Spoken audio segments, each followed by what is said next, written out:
everybody. This is episode 18 of Tandem Podcast. Right now I'm in Ohio, but I am about to travel to Minneapolis, Minnesota. And the reason I'm going there is Tilt is doing a collaboration, so making a video, and then also making some products to go along with that with a apparel company called Valera. Dakota Knight is the person who started and owns Valera, and over the years he's made some pretty interesting apparel and some really great videos. The last major one he made was called Potassium, and that was a collab with Sky High, and it was really good, and it caught the interest of me and everybody at Tilt, so we figured we'd do a collab with them.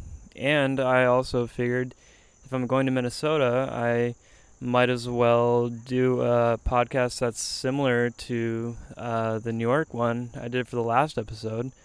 I learned a lot about some techniques of recording and just sort of, general knowledge about recording in the field when I did the New York one. And I realized there were some things to improve on. I think it gets to a point where maybe there's just absolutely too much background noise.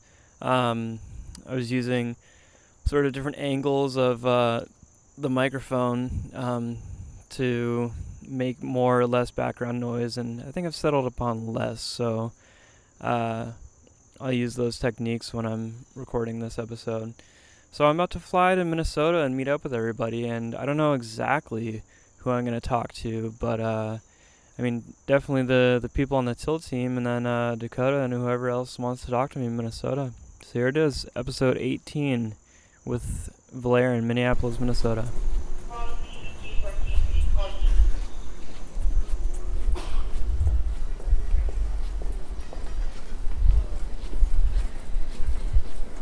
Safety card in the seat pocket. You may need to open the exit in an emergency. Let a flight attendant know if you are unwilling to operate the exit or do not meet the exit seat requirements.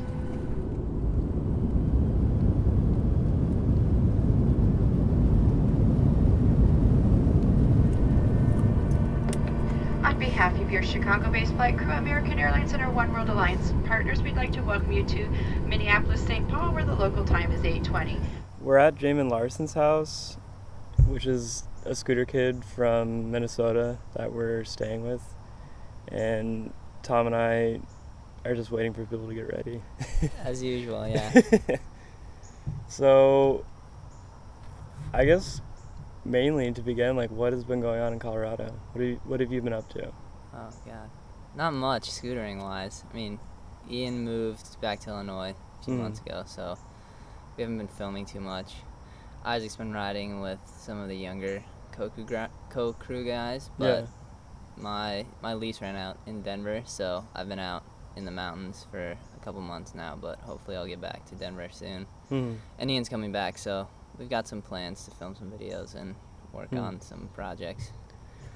So what was it like living in the mountains? Why did you want to move there? Well, I moved there because that's where my parents' house is, so I don't have to pay rent right now while I figure out what I'm doing. There's good skate parks, just not people to ride with, so it's kind of nice, but at the same time, it's hard to film. There's not much street spots or anything out there. Was it for skiing too, do you think? No, because I just did it it's just been since the summer. I got back from Russia in May, and then in the middle of May, and then my lease was up June 1st, so I just had to pack my stuff up, and I didn't really line up a place to live over the summer, so I didn't really know what I was doing, so I just ended up out of my parents', but hopefully I'll be out of there soon. So what were you doing in Russia? Skiing. That was for skiing. We just went on a big mountaineering trip to climb some volcanoes and ski down them, and I don't know, it's just a crazy idea one of my friends had. So is it are you and your friends big in the skiing community? No. Or do people just do expeditions like this just all the time? self-funded expeditions and stuff, I guess We didn't get any help this year. Last year, me and some of the same guys went to the Yukon, like really northern Canada, and we got some funding then just because we're like young still, but we're not doing anything that's like revolutionary, so people kind of just do it. So what were the parameters of the funding when you went to the Yukon? We had to basically like write an article for this mountaineering club, basically. It was like a British club actually that we got money from. I don't really know. Okay. My friend wrote the grant proposal. But yeah, it was just for like young mountaineers, so we had to like give a talk, which I don't think we ever ended up doing, and like write an article and provide them with photos and that kind of stuff. So I guess it's kind of like a scooter trip. Like we come to get content. Yeah. Yeah, so where was the article in? It was in the Teton Gravity Research. They're like a skiing, snowboarding, general mountain thing, like media company. Okay. They have like an online magazine. Okay, in there. yeah. Because one of the guys who went with us is a writer for that company. So on these trips, besides this one that you got funded where you needed to write an article and stuff, so like for scooter trips, obviously you're there pretty much to film and get photos. Like, is that different than skiing? Do you guys set aside time like, okay, we're gonna film this, or do you just, it's just kind of like surfing where, you know what I mean? Yeah, you're just like doing it. No, it's kind of like we're just doing it. It's fun. Especially on like the ones, like we had one of the dudes who was in Russia had like a drone and a camera and everything to film a lot of stuff, but that's just because he wanted to do that. I don't really have like a desire to film much of what we're doing out there, but some people do, so we're not like doing anything next level or anything like that, so not enough to bring out the helicopter? No, I'd rather just go and have fun. Yeah. So you've been, for the past, I don't know, almost a year, you've been designing all the new line of Tilt products, because Tilt hasn't really had many new designs in a long time. So going into that, like as a, I don't know, what would it be, like a product designer or like a parts designer? What are some of your design philosophies? Like what are some of your values that you go for when doing projects like that? Well, I always tell Colin, like I want the scooter parts we make not to just like be cool scooter parts, but be cool objects. Like if you saw them on someone's kitchen table, you'd want to like pick them up and look at them, and people will notice like how nice all the little small details are. I don't really have a overarching philosophy for designing scooter parts, because sometimes I think we can put so much work into it and a lot of people don't appreciate it.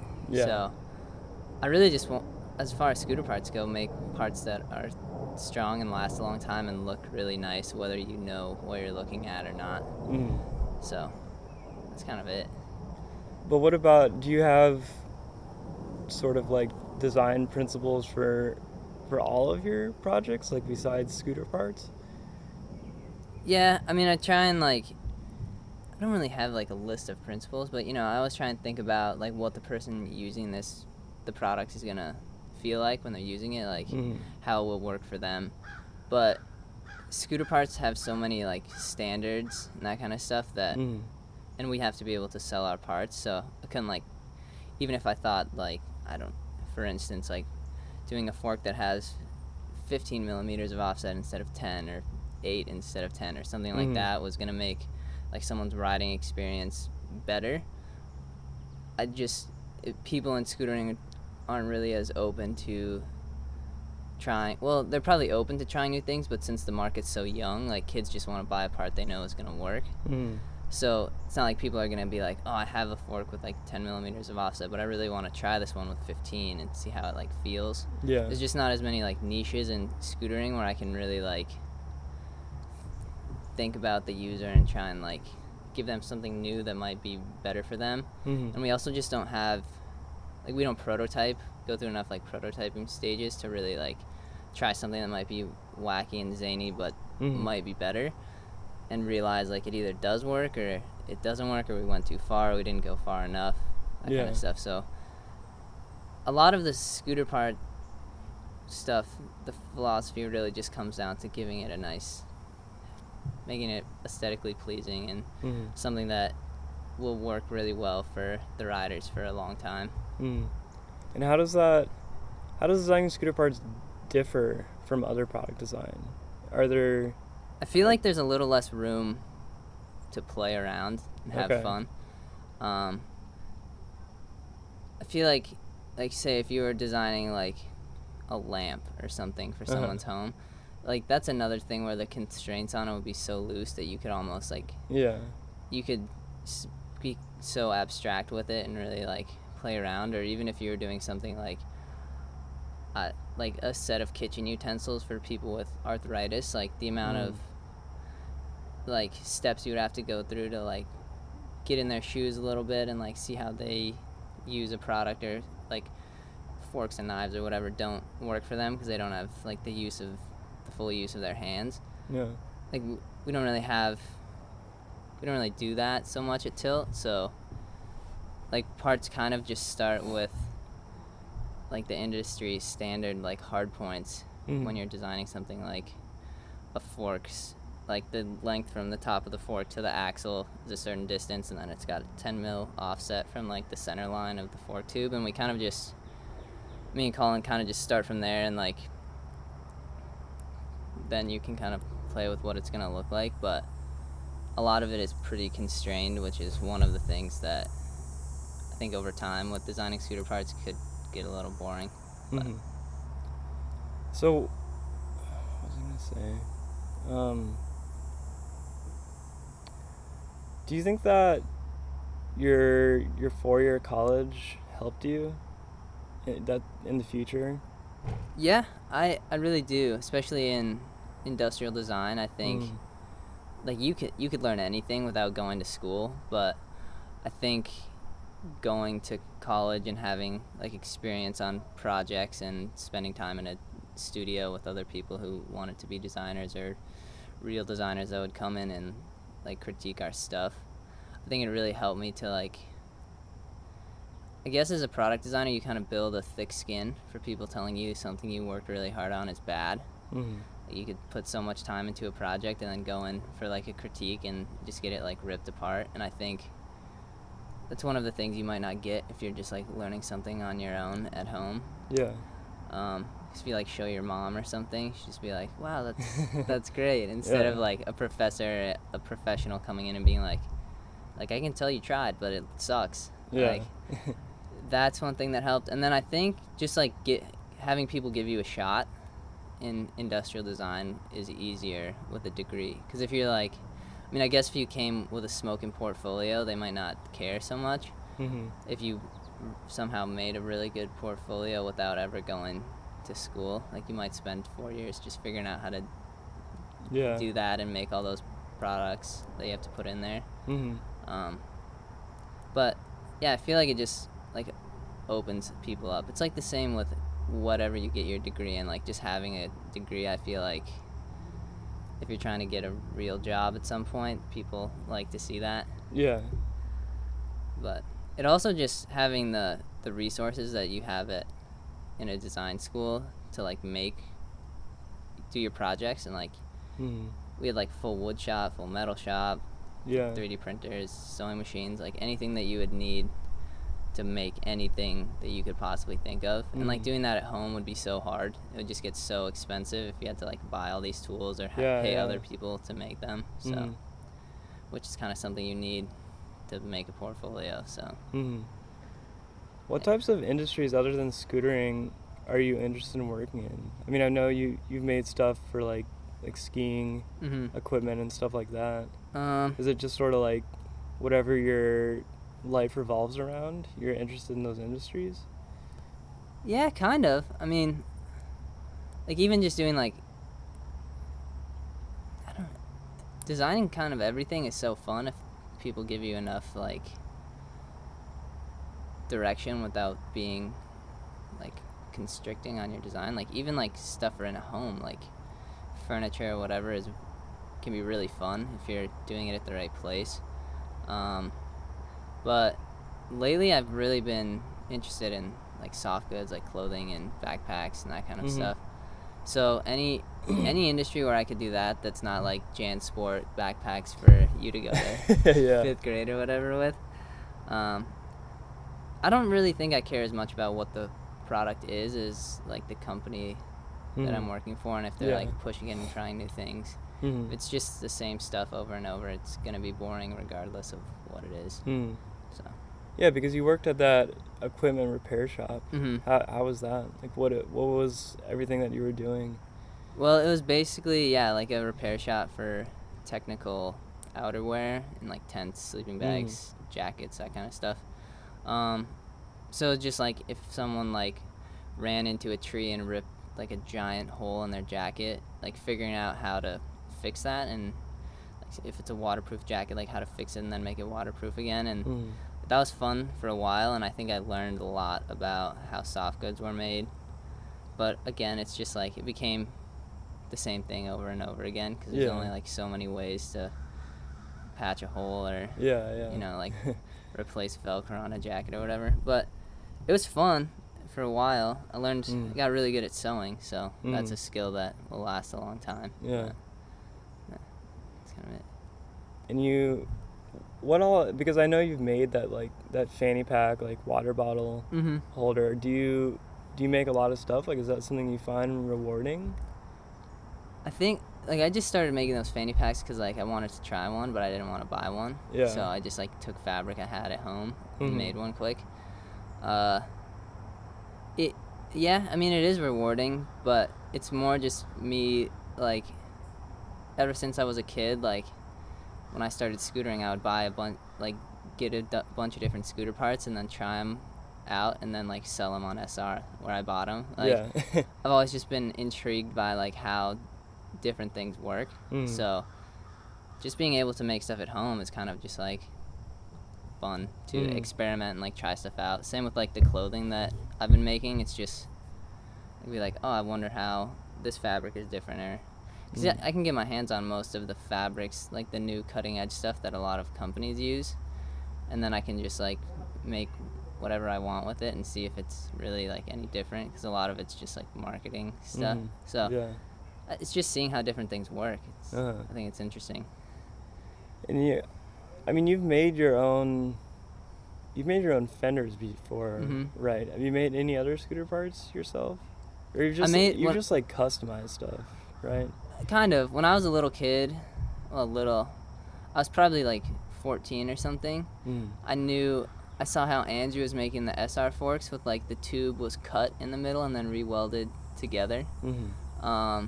So I took a razor fork and I welded like plates on the front and back of it, and then like welded a threadless tube on it so I could use it with the SES.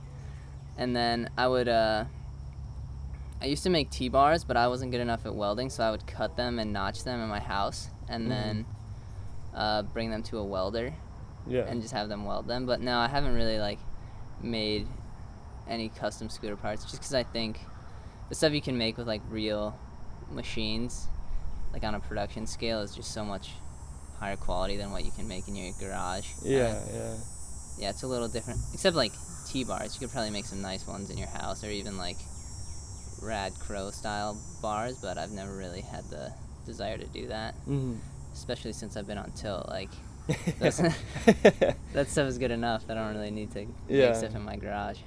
Do you think that those 3D printed fenders you made were successful? Like, did they hold up, and did people like them? I had one on my scooter until I think I probably had it on my scooter for almost like 2 years. Wow. So yeah, they worked. And they got a little like floppy over time. It's kind of just, they're plastic, so they would like, if you really stomped on it, you could actually use it as a brake. But so after a while, it would like wear down from hitting the wheel. But I think just for me, like trying something and printing it on my 3D printer in my apartment, like came out pretty well, and like I sold all of them at the Chicago Jam, so nothing else. I made some cash, and like some people got to try something different. But yeah, I feel like Fenders are like a, I don't know, like a gateway entry to making scooter parts, because there's so many kids that are making these like random steel Fenders that a lot of them don't seem that great, but some seem to function well. It's just simple, and it's nothing that if it breaks is gonna kill someone. Yeah. Like, so I think it's just like a safe entry point to try something. And it's the same as when we were younger, like making flex fenders. Once TSI had that one, everyone would just go and buy like a strip of steel at the hardware store and just make a bunch of fenders. Yeah. Did you see those fenders that Brandon Kilbury is making? The carbon fiber ones? Yeah. What do you think about those? Do you think they're going to be good? I would think so. I don't see why not. I mean, they might. I wonder how they'll, like, are they, I can't remember if they're fixed fenders or brakes. Aren't they brakes? I'm not sure. I think they're like carbon flex fenders. So I'm interested how it will like wear on the wheel. Well, I know like if you have carbon rims on a bicycle, the stopping power is not good at all if you have rim brakes. Oh yeah. So I think that the carbon fenders he's making like won't even stop your wheel. Yeah, I'm just interested because like when it comes down to it, like carbon fiber is still plastic. Yeah. I'm wondering how it will. Well, it's a composite, but it's plastic. But yeah, I'm just wondering how the wheel will like wear it out over time. If it'll eventually like burn through. But I mean, they're gonna be strong. I don't think you'll see anyone like snap them. Yeah. But yeah, I think they're pretty cool. Yeah. If you know how carbon fiber, like making stuff with carbon fiber, it's not rocket science like he does at his day job. But yeah, absolutely. But they look nice. Like from like the first couple prototypes he was posting to like the final ones, like they got polished up a bit, and I think it's sick. It's something different. Yeah. Why not give it a try? So I'm interested in, can you think of any stories, like one story or multiple stories of people in the co-crew? Like Isaac, Ian, Adam, Drew Boy, Keelan. I gotta think of one story. Or multiple, whatever you want to do. I think one of the best ones is when there was the what jam was it? It was supposed to be the Austin Street Jam, like one of the first ones. Yeah, it got rained out. Yeah, it got like snowed out. Oh yeah. And we went to that like under the bridge DIY spot in is that in San Antonio? Are those close to? I don't know. I don't remember where we ended up actually being, but yeah, I like had school on Friday before that jam, so we were like, I was like, all right, everyone, I'll be out of class at 7 p.m. Like, then we'll drive down and just go straight. And it was like a all-out blizzard in Colorado, and we were like, oh, it's fine. Like, we'll drive a few hours south and it'll stop. And it snowed literally overnight, like full blizzard, probably until we were like 2 hours from Austin. It was like we were just like, it's not supposed to snow in Texas. And of course, like before I went, I was like, all right guys, like I'm gonna need some help driving, but my car was a stick shift. Oh yeah. And Ian was like, oh, it's fine, I know how to drive a stick shift, like I'll help out. And like he ended up just like drinking a bunch of Fireball and like passing out in the back seat. And like same with, and Andrew just was like, yeah, he just fell asleep too. And Isaac was up and he didn't know how to drive stick, so but I was like falling asleep at the wheel once like the sun came up the next day. So I like taught Isaac how to drive a stick shift and just got him up to speed on the highway and just like put him in 6th gear, and I was like, all right buddy, like you got this. And then yeah, we got there and it was just the jam was sick at the DIY, but getting there was one of the worst experiences of my life. I got a flat tire on the way too. Like it was just everything that could have gone wrong went wrong. And were you the only one who knew how to change it? Yeah, of course. It ended up like, I think the bead just popped off the tire, so I ended up getting it to like, I like kicked it back on and like resealed it. Yeah. So it wasn't as bad as it could have been, but yeah, that was brutal. It was a brutal trip. Damn.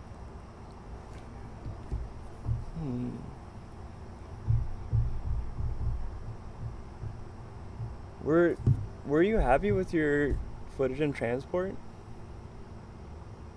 Yeah, I think so. I mean, it could have been better. It always can be, I think, when your video part's done. Yeah. But yeah, I was happy with the way it came out. I was glad that if I was gonna split apart with anyone, it was Isaac, because we like filmed a lot of each other's stuff. We ride a lot together, and then having Ian edit it kind of brought it all together. I think the whole part turned out good. Whether my footage was as good as it could have been or not is, I don't know. It probably could have been better, but there were some good clips in there. There was some stuff I was super happy with, and then some stuff that was just kind of eh. Yeah.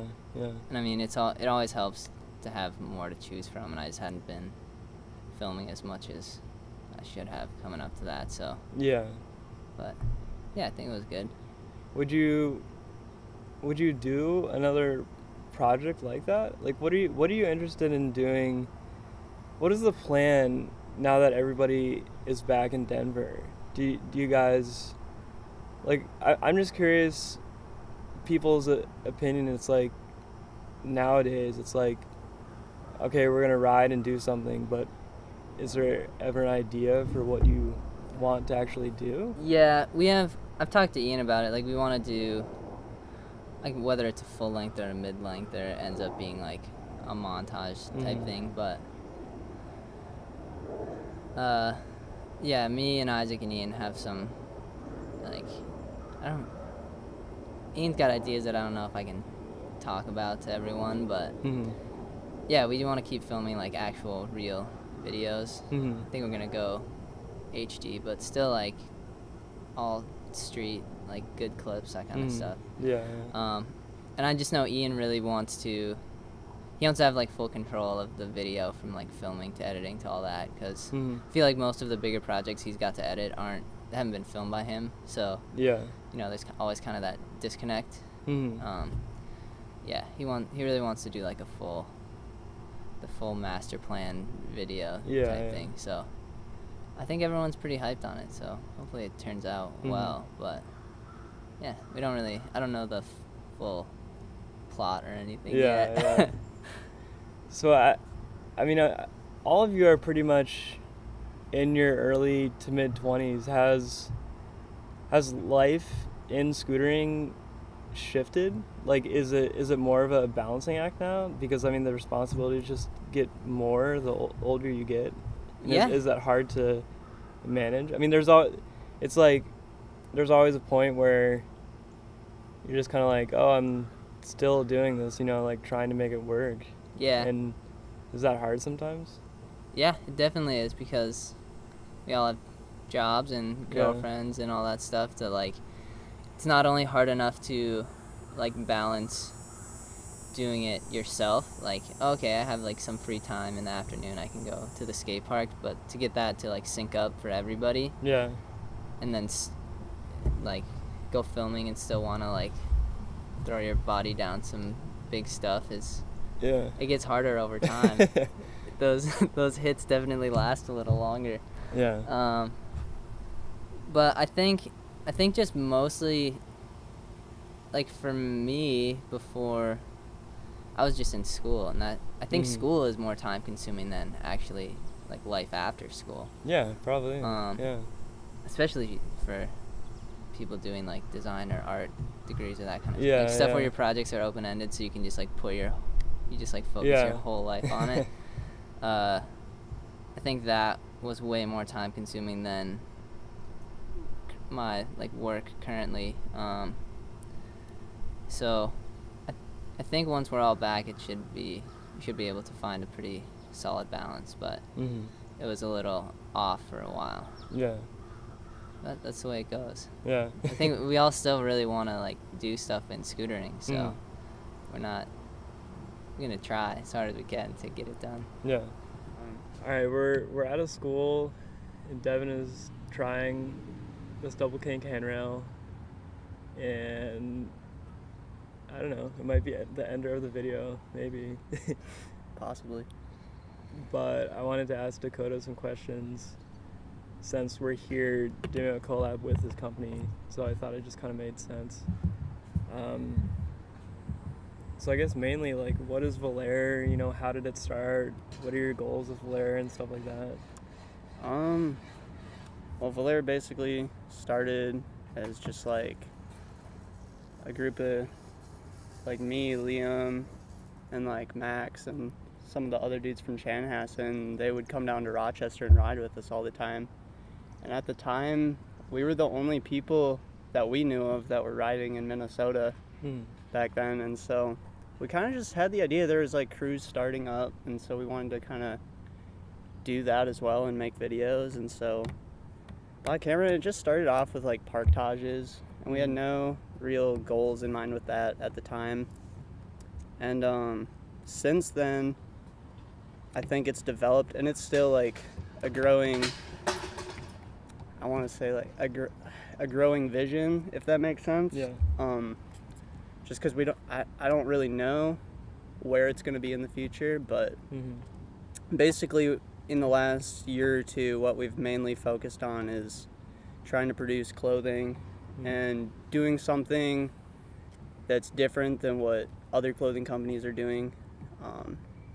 Basically what we want to do is create content that is unique to us, but also aimed towards like an older audience rather than a younger audience. Yeah. Because I feel like in scootering there's just too many companies aiming towards the younger audience, which makes sense because that's how you make money. That's how you make money. And so we just we're not about making money, so it's just our way of doing something. Damn. Wow, that was intense. So anyway, yeah, that's kind of where we've been, and since then the group has definitely grown. And the cool thing is we don't have like a set team. It's just a group of people, and it's ever growing. You know, it's just whoever comes out and films, like they're considered a part of it. It's basically us just trying to grow the Minnesota scene and leave something behind for the future kids here, you know, to appreciate and look up to. So you do all the designs, right? So far, yeah. Benny is, I'm gonna be having him work on some designs because he's very interested in making shirts as well, and he actually made one of the shirts for me. That we released in Chicago. And so I'm having him kind of be a part, and then a lot of the other dudes actually do like drawings and art. And so in the future, what my plan is to start making signature shirts and having people have more say in their own designs and what they want, and have them be more of a collaborative process in a sense for the shirt. So you can sit here if you want. So since you mainly design most of the shirts, where does your inspiration come from? Oh man. Man, I want to say, I mean, obviously in the beginning when I was like 16, designing, like coming up with design, I mean, Supreme and like Bronze and all those skate companies that I thought were sick. Now I take a lot more influence just from like designers that I think make sick work that aren't necessarily making apparel or doing anything. I just go on Pinterest and like find stuff that I like, and kind of, I don't know, dude. That's the thing, is I never try to stick to a distinct style when it comes to designing shirts. I want them all to be a little bit different, so because there's other people, like I want to make different stuff so certain people can relate with that item rather than another one, you know, like if they like that one more. Do you feel that, so like obviously for work you design stuff for like web or print or stuff like that for like companies? Do you feel like that designing stuff for Valera, you really have to consider how the design is going to interact as apparel? Oh, for sure. That's a huge part of it. Like one of the, I'll just bring up the Sky High collaboration because that's a good example. But basically, we did the Sky High collaboration. It was just a hand holding a Glock. Yeah. And it was it was an empty clip, so like all the shots had been fired, and basically it just had a Valera logo and the sky high symbols. Yeah. And it was kind of a controversial shirt because there's like a lot of gun shootings and stuff around that time, but that's not like, we just thought it was funny. Like the main thing that me and Ian came up with was coming up with a design that had nothing to do with scootering at all, and just something that was just so bold and, I don't know, significant by itself, and then just throw the names on there as well, and just have it be like just in your face like that. And that's kind of it was more to get that attitude out of what we wanted our videos to represent and whatnot, and just like, hey, we're here, we're doing it, but in a, I don't know, pictorial imagery thing. Yeah. And it had nothing to do with like us being gang affiliated or anything like that, but it was just like, I don't know, it was like one of those things, like we thought about like how people would think about it buying it, and basically my goal is always to create work that kind of raises question and doesn't necessarily just give people the answer or whatever. I want people to be curious. Yeah. So with your latest video, well, like big video, was Potassium, and what was the goal with that? Like, how long did you film for it, and was there like an intention? Because it seemed like the way it was filmed, you kind of knew like how each clip was going to go together and how it was going to look as a big picture. Yeah. Basically, that was my first video ever filming with the VX. Oh, really? Yeah. Oh, okay. So for me, it was a new thing, trying to learn how to use that camera, but I'd been watching a lot of like my friends' skate videos and stuff from Minnesota, and like I was really hyped on their filming techniques and stuff, and so I wanted to create something similar but a little different. And also, oh, Liam's here. Basically, shit, hold on. It's all good, dude. I can cut it. It doesn't matter. Yeah, sounds good. So the goal of it, basically what I wanted to do was create a video, and I didn't know how long it was going to be. I had no idea that it was going to be... What's up, Liam? How are you? Good. What's up, dude? What's up? Oh. Doesn't matter. No, you're good. He'll cut it. Yeah. All right, here we go from the top. All right. So basically with Potassium, I had no idea that it was going to be a sky-high kind of video that went along with the shirt. I had just been started filming like earlier in the summer when I got the camera, and just was filming clips, and then I mentioned the idea to Ian when we started getting closer to the design on the shirt, and I was like, hey, can we do this? And he was like, yeah, I'm down, like whatever you want. And at that point I maybe only had like 5 minutes of footage, and I knew I wanted to do more, and I had just moved to Minneapolis at that point, and we had about a month before the shirt was gonna drop. Oh, wow. And so we filmed the rest of that video within that month while I was up here. Every night we would go out, and yeah, it was basically, I think the nice thing about that with the filming style is like it was filmed in such a short period of time that I kind of was able to film it and know how I was going to transition footage. Just because it was so close in time, I didn't have to think of it. Like it wasn't like I was filming a clip a year before and then how am I going to do that? It was all fresh in my head. And then as for just how the video came together, I don't know, it was really just experimental, and it just kind of came out while I was editing it. I didn't have like an idea of the music or anything that I was going to do. It was just kind of in the moment what I wanted to do, and basically just do something that I hadn't done before with scooter videos, and definitely do something that was different than like Eric's videos, because I didn't want it to be like copying his style or anything. How does the sort of like separation of the Valera videos and Eric's videos work? I kind of asked Eric this when he was on the podcast. I'm pretty much gonna tell you the same thing, like, because when I talked to him,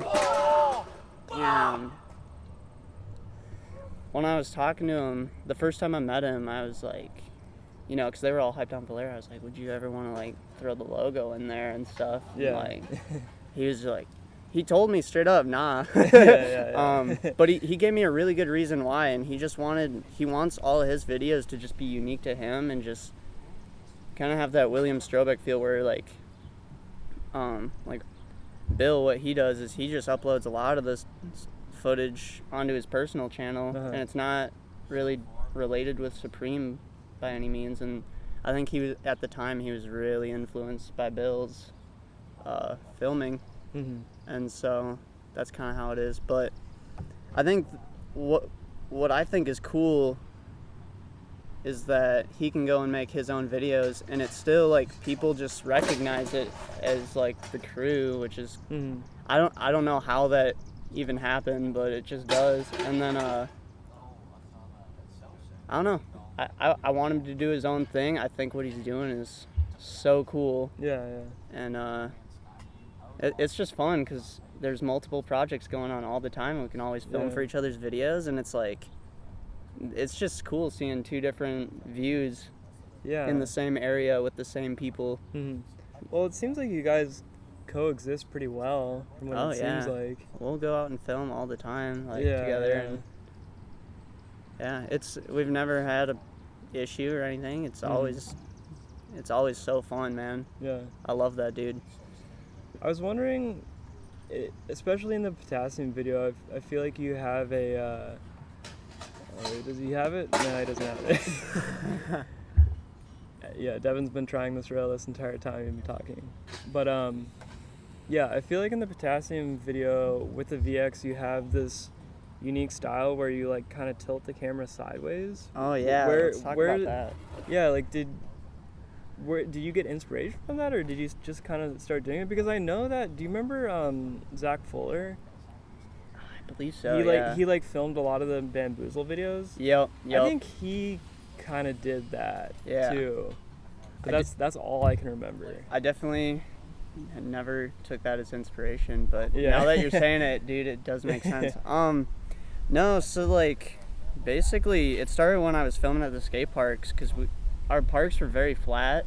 There wasn't like transition or anything. There was just like ramps and pyramids and like rails and stuff. And so I don't know, I got bored of seeing clips at the same angle. You know, I wanted to, like, for instance, why I film sideways. So say you're approaching like a pyramid hip, like I turn the camera sideways to be parallel with the hip, so that's the new ground, you know what I mean? And I think it kind of plays with the viewer, because we're not like doing crazy tricks half the time. So I feel like by itself, like if you're just kind of sitting back filming fisheye, like basic, it's kind of I don't know, it's just like another clip. But if you're doing something to tilt the person's head and really engage them in the video, it kind of makes them pay attention to the style and trick a little bit more, and the spot even, and it makes you think about it a little bit, and it kind of raises question. Like I was saying, that's kind of the main basis around my stuff. And dude, I've gotten so much flack for that, dude. Like so many people hate the sideways filming, but I honestly, I've toned it down a little bit, but I don't really care. I'd rather people hate it, because there's more people that like it than hate it. And even if more people hated it, I would still do it, because I think it's sick, and everyone here likes it, so I'm not going to change it. Well, it's rare, I feel like, that the filmer is not just like sort of documenting the trick, whereas you're kind of like actually interacting with what's going on and like responding to it. That's like I think of have you seen the skate filmer Colin Reed's films? Like he made Spirit Quest. Yep. Yeah, like that guy really he like good. Actually interacts with what he's filming. But do you ever do it long lens? I do. Okay. I do. I don't film as much long lens as I probably should. I usually keep it like 80% fisheye. And it really depends on the spot. Like if I'm filming long lens and there's something like with a bank or there's some weird like line with the architecture or something, I'll try to like stay parallel with that rather than the spot that they're riding. And there you can look, there's a few clips where I do it.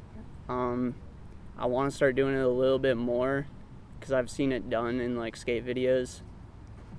Yeah, I feel like that's a lot more common than fisheye. Like when people are filming banks, they sort of like tilt the camera in a certain way. Yeah, and I've definitely done it, but like I said, I just mostly film fisheye for the most part because we like the really fast cutty lines. Yeah.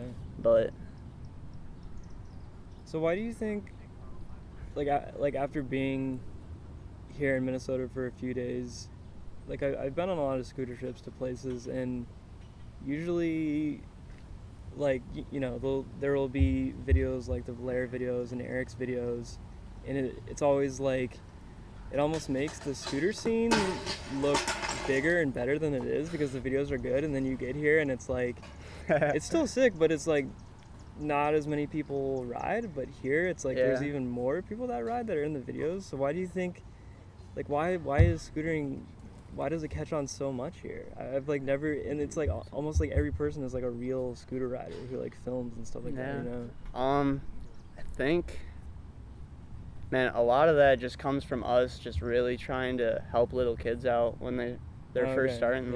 A lot of these dudes that ride like Jamin and stuff, like, man, they were just little kids at the skate park a few years ago, and we just, you know, we don't talk down on them or anything. I personally, like, if I have stickers in my bag and I see a little kid, I'm going up and giving it to them. And just, you know, hey, check us out. Like, and they get really hyped. And I think the big thing too is here there's only one place to ride in the winter, and that's Third Layer. And the winter months are really long, and so you get a lot of scooter riders, a lot of young and a lot of old, going to that skate park all on a Saturday. And so it's kind of like everyone kind of meets each other at the skate parks. And it's just kind of, with me and Eric both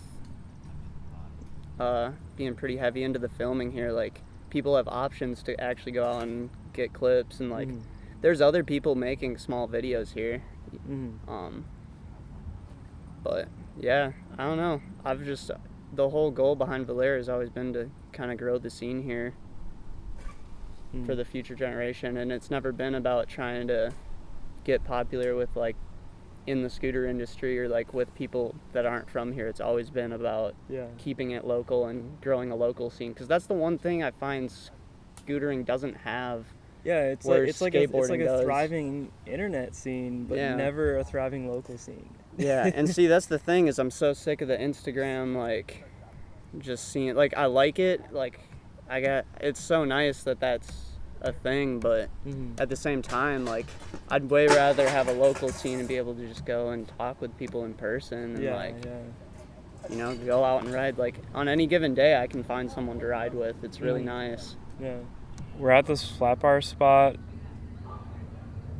and Tom is trying a trick. I think, is he? Yeah, I think he's gonna try it. And I think he just wants a long lens. Okay. And so this is Devin. Yeah, yo, what's up? So, firstly, describe Davenport Skatepark, and do you have any stories from Davenport Skatepark? Okay, Some like crazy stories. Yeah, for sure. So Davenport Skatepark is still, like, to this day, my favorite skate park. Like, it's a real sick place. I think it was built in like 2008 or 9. So it's got a decent amount of history and definitely like some wild times coming from it, but a real nice skate park. Great place. Besides some of the antics that go on down there. I mean, it's probably one of the biggest skate parks I've ever been to. Just the size is like weird how big it is. Yeah. Do you know why they built it so big? Yeah. So the park was mostly funded by a BMX rider named Rick Malaturno, who owns a company called Standard Bike Company. Okay. And they're based out of yeah. Davenport, Iowa. Okay, yeah. And so I think with all of his input, it just came to be a very, like, BMX-specific park with a lot of large-sized terrain and obstacles. Yeah. And I do believe it's approximately 30,000 square feet, too, so definitely a big place. Yeah. Yeah, it seems pretty modern for being built in 2008, as far as, like, the stair sets and, like, manual pads and stuff like that. Yeah, everything is, like, super proportional for sure, which I feel like is a problem that some older skate parks have. Yeah. So we kind of lucked out on that, although everything is a decent size. Yeah. Yeah, there was a skate park. It got torn down and now replaced in Columbus, but basically it was in the city called Dublin in Ohio, and the mayor's son designed it, and he designed it off a Tony Hawk Pro Skater map. Oh, wow. So there was like 13-foot quarters with nowhere to get speed. Like you just couldn't. It was like video game. Oh my gosh. It was literally like video game proportions. Well, that's good that they got it out of there then. Yeah. You got any stories from Davenport? Yeah, totally. So I've been riding this place since like I was 10 or 11 years old, and the lights used to be on all night, which led to like just the most shenanigans and like characters showing up to the park, different things. But it also meant that we were able to stay at the park all night, which was one of our favorite things to do.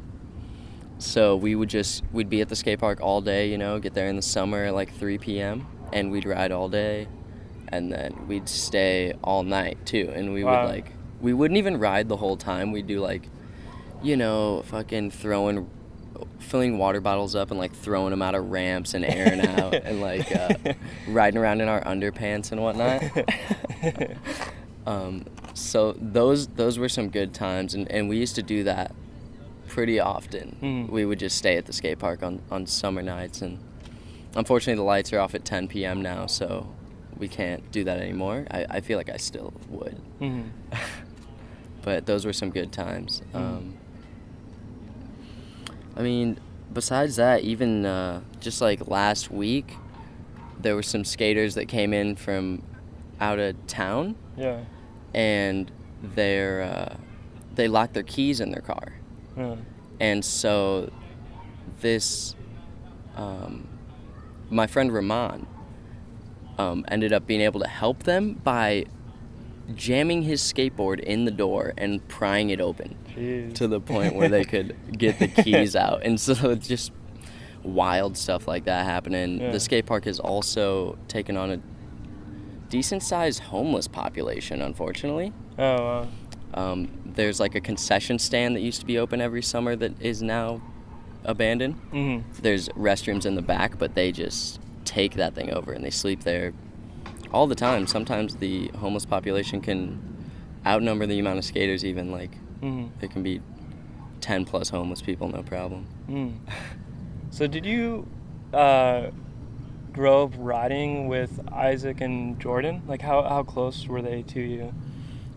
So it's Isaac, who's always been from Monticello, or is that Jordan? I don't know. I mean, I know that town sounds familiar. Okay, but yeah. I don't know which one. Okay, yeah, I believe it's Jordan that was from Monticello, and then I'm not sure if Isaac's always been in Dubuque or not. So that's about an hour away, essentially. But the first time I ever met and rode with those guys was the first Davenportage video, which came out in 2009 sometime. But that was my first time. I think I had heard of Jordan at the time. Blunt scooters, I think, was a thing. Yeah, dude, he was on there somehow, riding that like purple and pink scooter. Yeah, I remember that. Well, actually, this was pre-Blunt even. I think he was on Inward. Okay, yeah. Yeah, so he has like the dagger fork and a bunch of pegs and yeah. the victory bars. And I think I knew of Jordan, but had never spoken to him over the internet or anything. Definitely didn't know who Isaac was. And just came to the skate park one day and they were there. And we ended up, filming the first Davenportage on Jordan's camera. Oh, and that was the day that you met them? That was the first day I ever met them. Oh, wow. Yeah. Huh. So were you on SR at all? I was not. Okay. I bet I maybe flipped through a couple forums, but So definitely was never active. This was like after SR was like pretty active, or you just weren't on SR? Yeah, 2009. I don't know what I was doing. I just wasn't on the internet. Yeah. Huh. But I bet I certainly flipped through a few forums about like bolting foldies or like what Phoenix deck to get or who knows what. Yeah. So what year did your... I remember knowing of you for a while, but I felt like a lot of people that weren't in the Midwest, they didn't know about you until your Sky High part came out, right? Yeah. That was like the first one I think was 2013. Okay. Maybe 2012 actually. Do you feel like that was kind of like your first real video? Yeah, I think so. That was all filmed with Jordan. Yeah. And we didn't get too much outside of my hometown of Davenport, which is spots are few and far between. Yeah. And so we definitely did a decent job like utilizing what we could, and I do have a lot of like multiples of clips at spots in videos. So you could watch my videos in like chronological order and see the same spots for sure. Yeah. But that was probably, Jordan was the first one I ever filmed with, street or even otherwise. And so he was definitely my favorite at the time too. Great dude to film with. Because you did a 3 manual 3-whip, right? Was that your ender? No, it was a bar manual 3-whip. Oh, okay. I don't know why. That's even harder. Bar Manny 3-whip, and I think I had done a Bar Manny 3 in my previous video that Jordan made. Yeah. I believe that one came out in 2011. Yeah. And so that's another case of like just having to one-up tricks at spots that you've already gotten clips at. Yeah. Well, I don't know. I think it's kind of cool in that sense if you watch somebody's parts chronologically, because you see as the years go on sort of like what they're gonna bring to something. It's really hard to like ride the same thing and think of something. Yeah, very true. And I feel like it does show can show the progression pretty well. Yeah. The same spot. But if you do look at the Bar Manny 3, Jordan actually he was filming on a skateboard for that clip. Oh yeah. And he ran into a pine cone and just slaughtered the clip. Just shaky as hell. Oh, I can't remember that, but you'll have to watch it back and think of it. You'll see it. So I'm trying to think, like, because I remember, what was your next video after that Sky High one in 2012? Because if I remember correctly, I don't remember like really seeing much from you after that. No, so I think my next edit was, I believe it was just called Devon Healed 2014, maybe, and that was also on Sky High. Okay. And that one was all HD. Oh, was it? Okay. Yeah, Jordan had filmed a lot of it in Iowa, and then Ian Johnson actually filmed a few clips in Chicago. So that's where that video came from. But and that was about a year. That was probably a whole year worth of filming. So I think that's why we ended up calling it 2014 or whatever the year was. Yeah. And I know, like, because there was like the video that Richard filmed of you, and that was filmed really quick.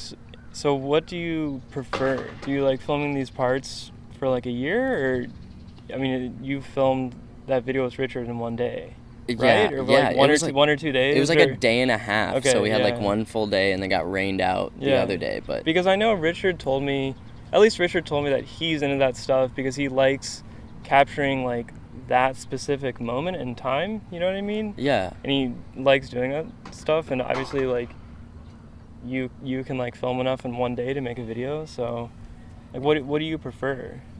Yeah, it's kind of strange. So I think the short-term filming for videos has sort of been forced on me just based on my geographical location in Iowa. Yeah. So what'll happen is like, Tommy decides to fly me out to LA for 5 days. And we just do our best to film as much as we can. The Richard video being a good case of that as well. I was just in Chicago for the street jam. It was his idea. I was there for like a whole week after the street jam, so spent a couple days with him, and that was a good time. But I would really like to spend like a year or two on a video, seeing as how I just haven't been able to do that in, man, maybe 4 years. Yeah. I do think that would be interesting, and it's certainly something I'd like to do. Well, because I feel like, so yeah, that video in LA, it's like, I was really surprised when I saw that, because it always seems like LA is so hard because there's so much driving and it's hard to ride a lot. But videos like that seem like a good solution between like Instagram and a video part that's been filmed for a year. Yeah. So do you think that other people could do stuff like that? You know what I mean? Just film a video in like a week. I mean, it's a lot of work and you have to be nonstop doing it, but I don't know. I think that could be cool instead of just filming an Instagram video in a week. You know what I mean? Yeah, totally. It's kind of the same thing, just with a different camera, and then you edit it. Yeah. Yeah, I could. Well, there's a few people who I've seen really do it. Like Richard did the video with Parrish. Yeah. I think that was about a week, and man, like they got a bunch of footage. Yeah. I think that was in Arizona.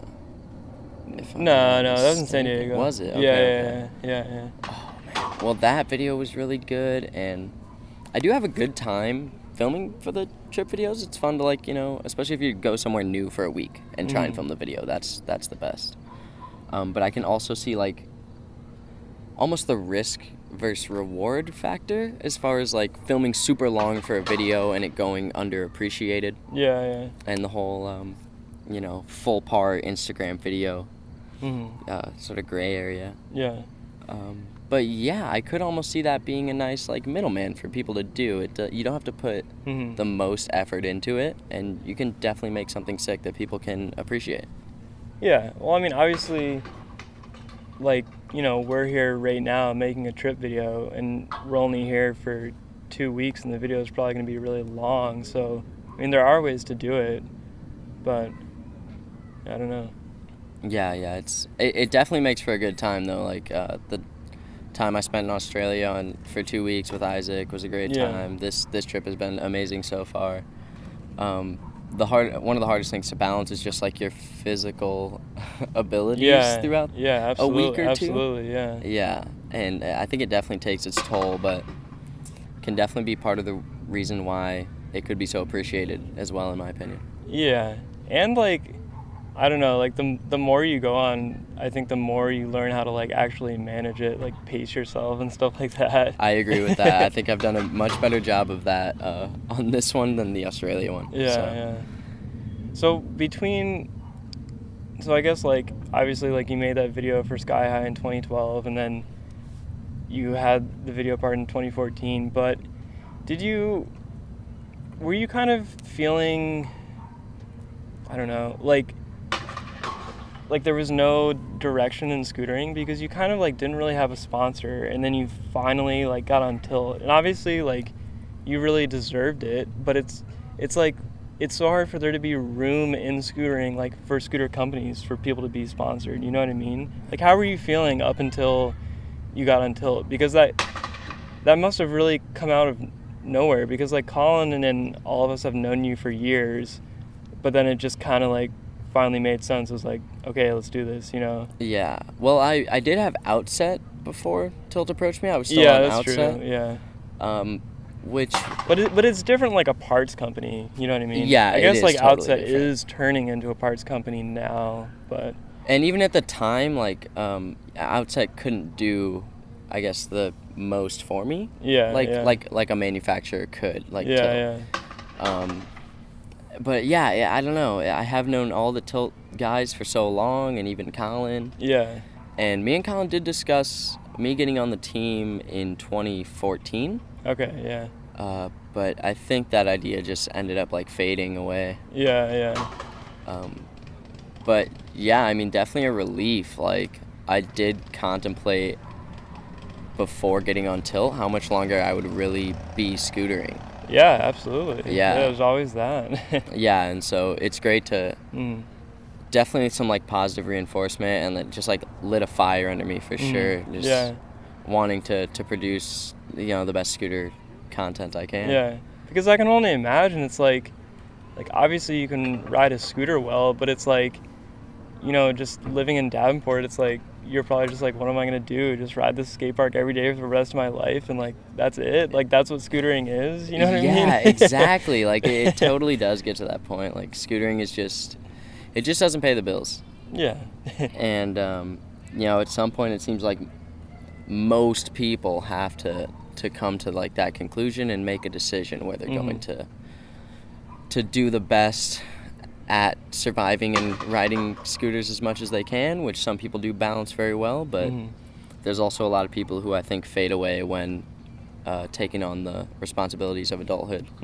Yeah, but I mean, even like, yeah, obviously like riding for tilt doesn't pay the bills, but it still gives like a platform for your riding, like for you to be in videos and stuff like that.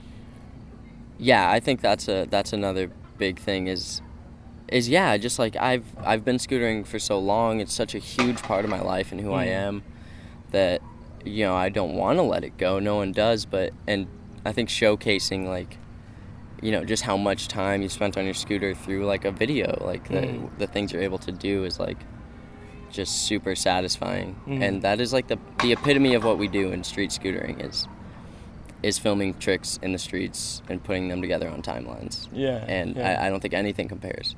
Yeah, I mean, it kind of reminds me of like Ralph.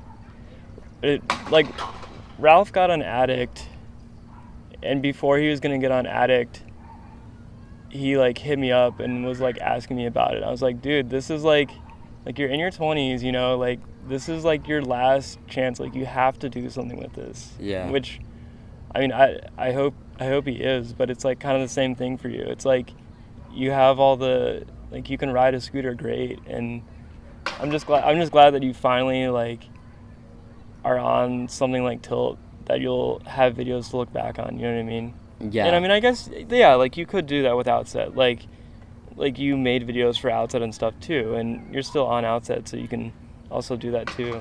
Obviously, like, I'm sure Tommy does as much as he can. Yeah, certainly.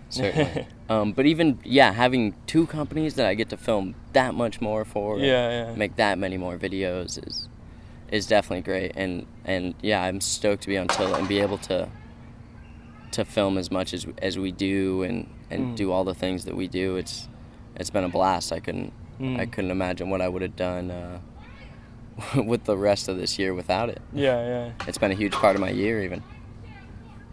So I know that, I guess, like, switching out of scootering, I know that you're extremely into running. So do you want to talk a little bit about that? Like, you races, you train, just all that stuff. Like how long have you been doing it? What got you into it?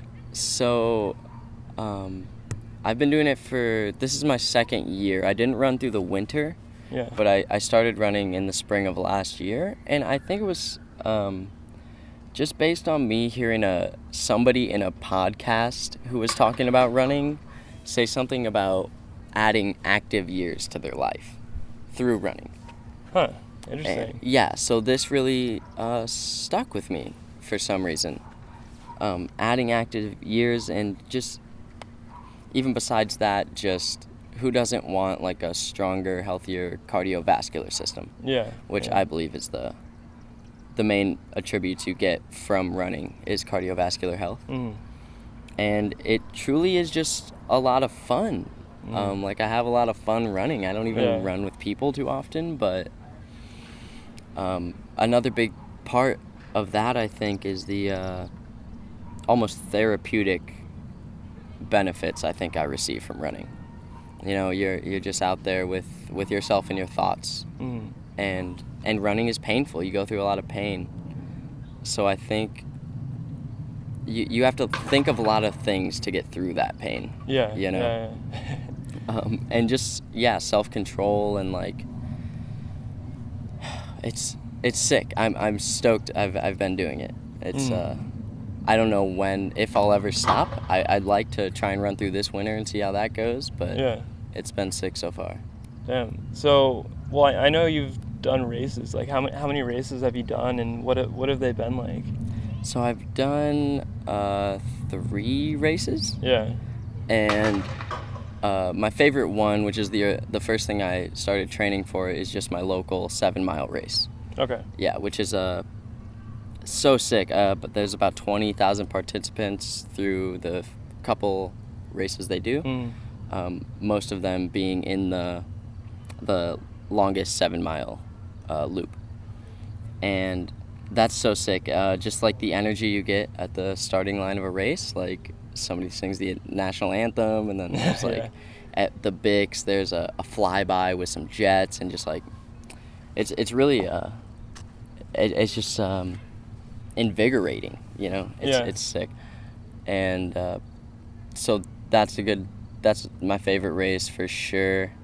I ran it in 45:11 this year, which is like 6:28 average mile pace, and it's a really tough course, like super hilly. So I'm super stoked on my time, shaving 4 minutes off from last year. Besides that, I did a 5K on the 4th of July. I ran a 5K in Moline, Illinois, which is about 20 minutes from me, and that was a great time. I ended up finishing 5th in the 20 to 24 age group out of, I think, 2,000 participants.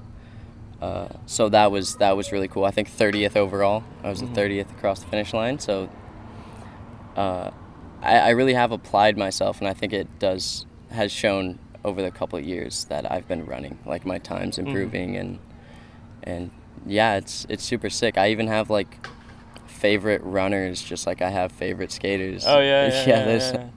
It's really cool. Do you think it kind of compares to scootering? As far, like, obviously there's no like first place in scootering. Well, I guess like the scootering we do, but do you think it compares as far as just like setting goals and stuff like that, or like trying to accomplish something? Totally. I think running is super goal oriented, especially like just even short term, making it through this mile, making it through this one training run. Yeah. Long term, building to the event that you're training for. And I think that is really sick, and it does help with goal setting, and nothing feels better than achieving a goal, you know. And I think a lot of people could use that in their life, for sure. It's very positive. Do you think that running has improved your scootering? Like, can you feel it when you're scootering? I actually do. I think the main time I see it is just like I said, cardiovascular health. Like, I think the pace at which I can try a trick is I can try a trick much harder for much longer. And just not be out of breath like I can, and just like the whole mind over matter thing too. Like, just running is tough. Like, you get to the point where your body's telling you nothing, doesn't want you to do anything but stop.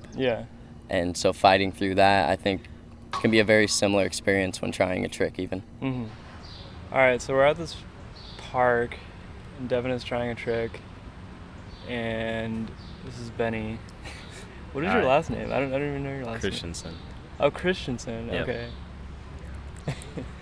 But you're probably gonna hear Devin's scooter looping out and smashing the ground over and over as we talk.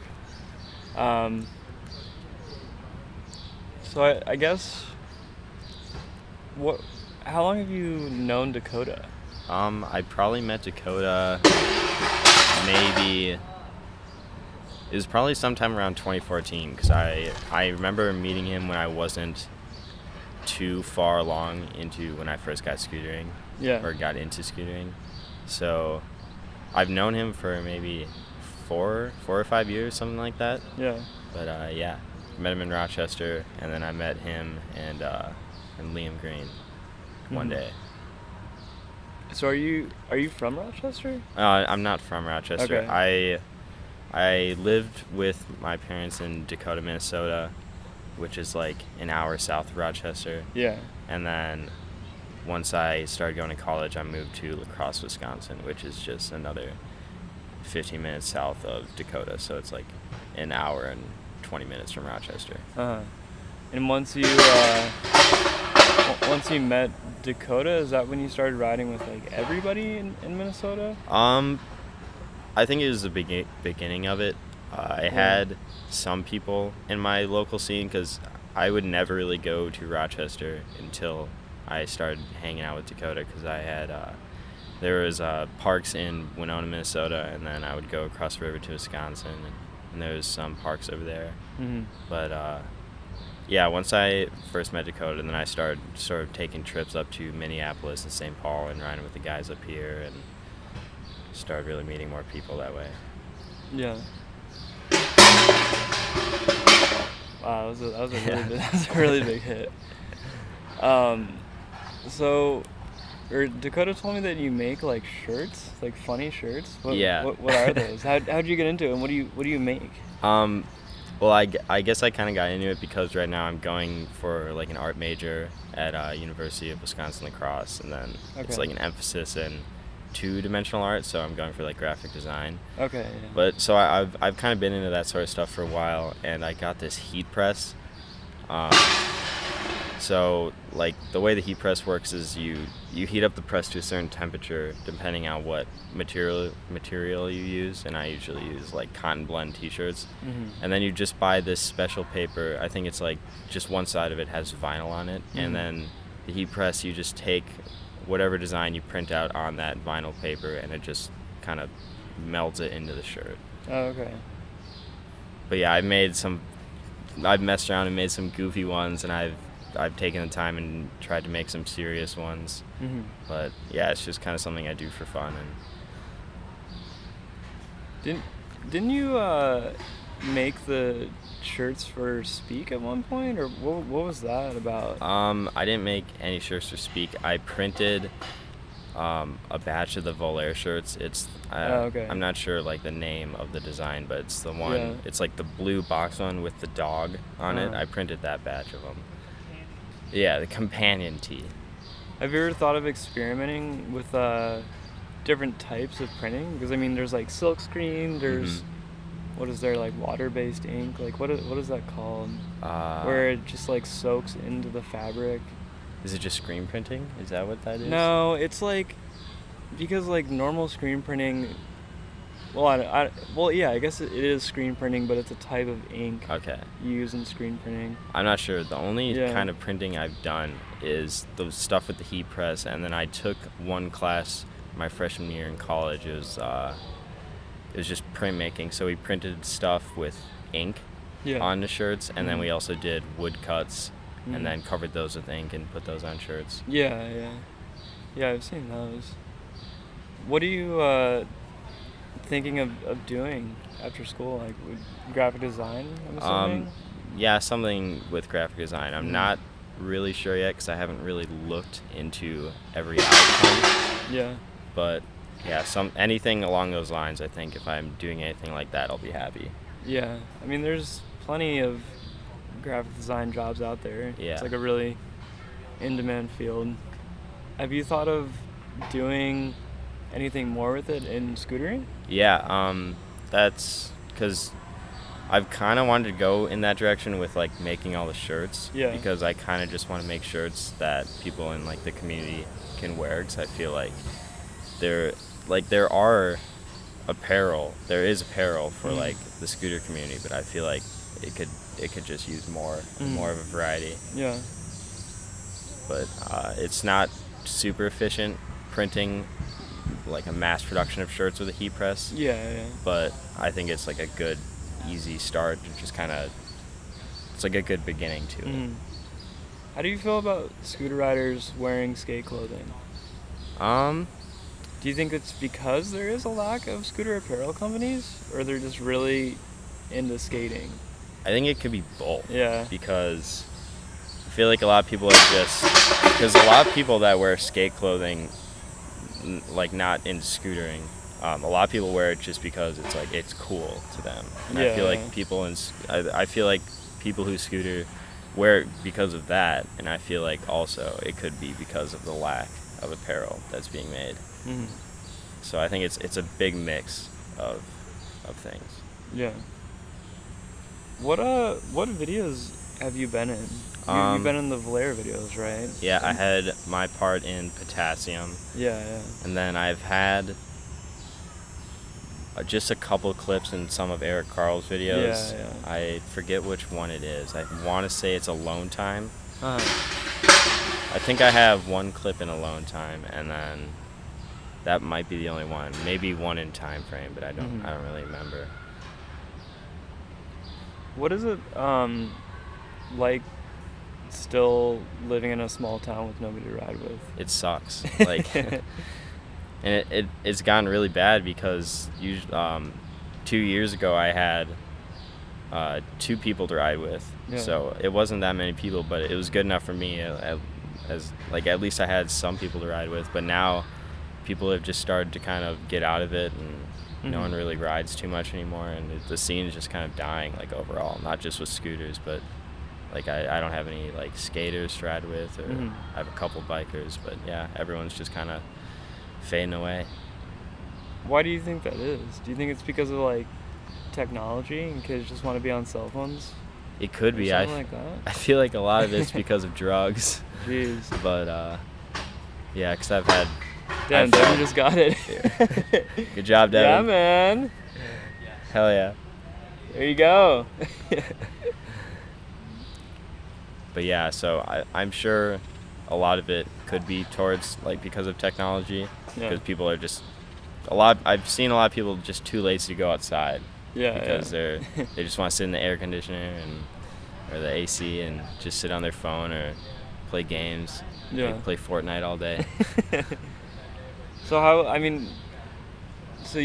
if you want to ride with people, obviously you have to drive here to Minneapolis, which is what, like 2.5 hours away or something like that? How frequently do you do that? I haven't really too frequently. Yeah. Usually I just kind of hang around my local, and Yeah. I'm either riding by myself or there's a couple kids there riding with me. But I've been pushing to get up here more because it's definitely a lot more productive and more fun because I have more people to ride with, and there's more, like, we film more up here. Like, there's no filming that's being done in my local area. Yeah, definitely.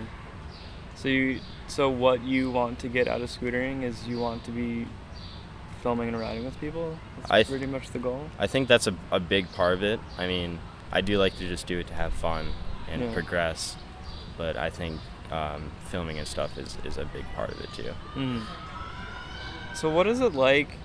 I mean, I know the term is pretty loose, and I don't even really hold it to much value, but what is it like? Have you been on sort of like trips like this with pro scooter riders? I mean, I guess pro scooter riders, I don't, it's like not really a real thing, but I mean, this one is probably like the most official one I've been a part of. Yeah. Otherwise, like, the only other time that I would consider it would be like the Chicago Street Jam. It's like when I'm around other professional riders. But yeah, this is probably the only one. What is it like? Do you think that people are different or the same?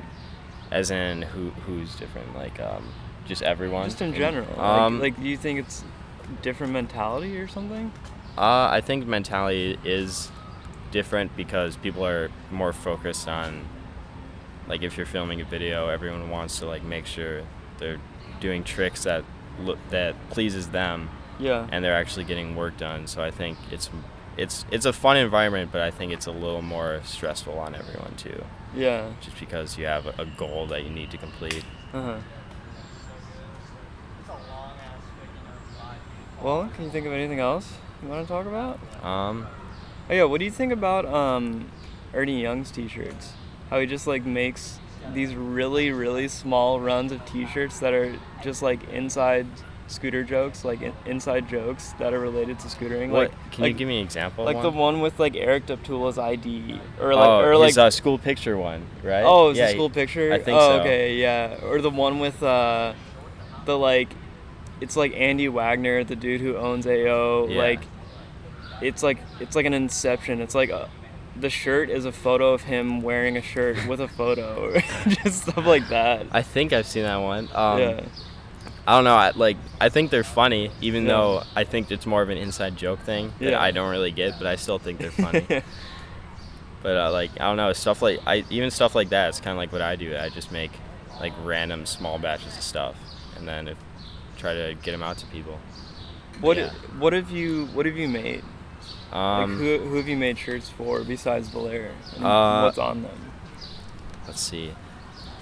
A lot of them have just been like close friends, and some of them have been like requests. So like someone wants a shirt, but they have they know what they want on it. It's not something I've designed. Yeah. It's like a picture they send me, so that I put that on a shirt. But I don't know. I've made some random shirts. I made Badger Clit. Yeah. Yeah, he had one. What was on his shirt? It was like this boat in the ocean that's on fire, and then it said "Don't think too hard" around the boxed image, and like the text keeps going in a clockwise motion. So, like, I can pull a photo of it. And did you design it? I guess I did, but like I totally just pulled that image off Google Images. Yeah. And just because I felt like it was a rare enough image to where no one else would find it. But eventually, if I make bigger batches, I don't want to use anything that's not my work. Because then I feel like it's just more original. All right.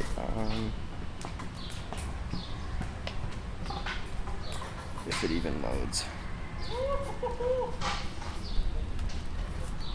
This is what that is. So like the text goes around in the clockwise motion, so this stays backwards and that goes straight back up. Oh yeah. Yeah. And did you just make one shirt, or did you make a batch? I didn't. For that one, I didn't make a batch. I kind of just made them.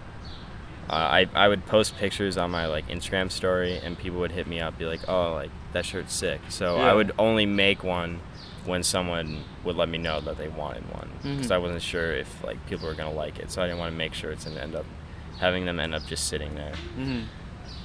Have you ever thought about doing stuff with Dakota for Valera? Yeah, we've talked about it. Just like putting my drawings, because what I do is I like draw something, I scan it into like a digital form, because then you can just work on it with whatever software. So we were talking about doing something like that with Valera, but we haven't really figured out exactly what we're going to do, but we want to incorporate more like people's own art styles and just kind of throw them on shirts.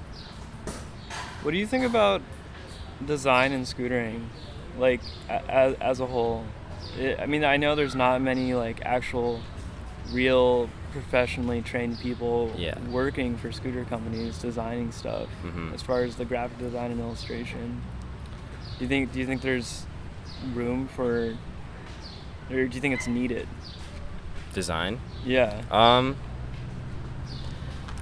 I guess I'm not really sure. Like when you look at a scooter company and look at their logo or like look at their website and stuff like that, do you go like, this was like obviously made by like somebody who's not a designer or something like that? Yeah, you know? I definitely like when I'm like searching for parts or something and I go on a website, I've definitely noticed sites where I'm like just kind of cringe at how things are designed, how things look, like the placement of things, and like there are good ones and there are bad ones out there. Like some people know exactly what they're doing and like can do it really well, but like you said, there's definitely people who aren't professional with it and aren't really sure what they're doing.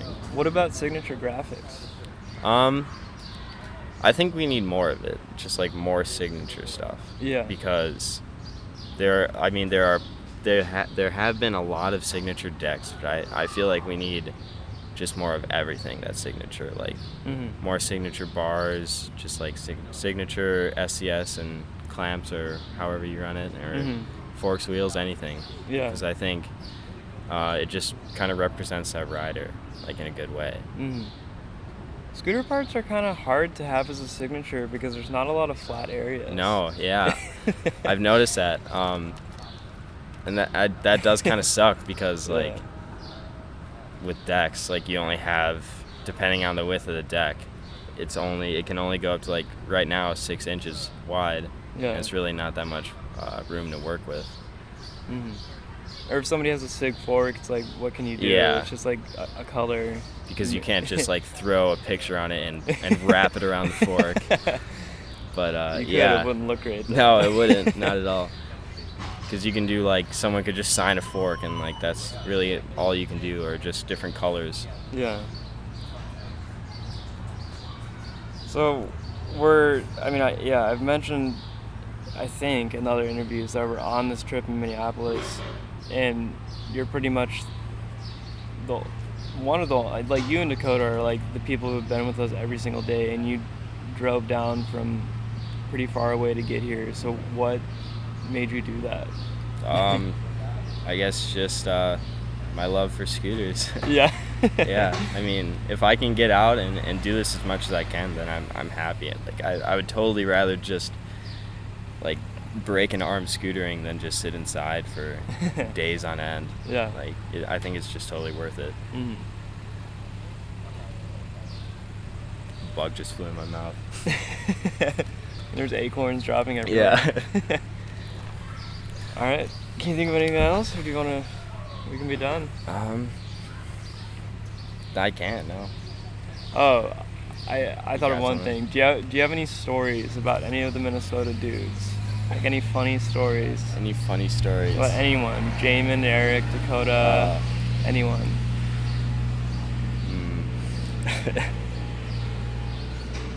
I mean, I have like stories of when they're drunk. Yeah. What are they? Well, before we went to the Chicago Street Jam this year, I had some of the Valera guys at my apartment in La Crosse, and we were all kind of getting a little rowdy. And I have this, like the railing in a stairwell, like it hangs on the wall, and I had it taken down because when I moved in, nothing would fit up the stairs. So I had it just sitting on the floor, and Noah Rogney and Max Reinbold they were drinking a little bit, so like it's obviously gonna lead somewhere. They took my railing and they were like swinging it around, and Max got hit in the head, and Noah started fighting my wall. With the railing? No, with his fist. Yeah, he started arguing with my wall and punching a little bit. I was trying to keep him from doing it because I knew he was going to wake up with like a bruised hand or something. But yeah. All right, that's it for episode 18. I am back in Ohio and have just finished editing the episode, and I think it turned out pretty good. I'm still having some ideas of how I can improve it. But just let me know if you liked it, if you think there's something I can improve on by emailing thetandempod@gmail.com. And as always, thanks to Ben Bursell for the graphic design and music for this podcast. I'm still thinking of different formats. I really enjoyed this episode and last episode in New York, sort of recording on location. Thought it was good to mix it up, and I'm still thinking of some other ways to mix it up. I still think doing the sort of normal interviews I've been doing are important by calling people, and there's a lot of people I'd like to talk to. So maybe more of that for the next episode. But also, I don't know, I might switch it up and think of a different way to do stuff. But yeah, I mean, this podcast is just a constant experiment, and yeah, it's really fun to do. So thanks for listening. See you on the last Friday of next month.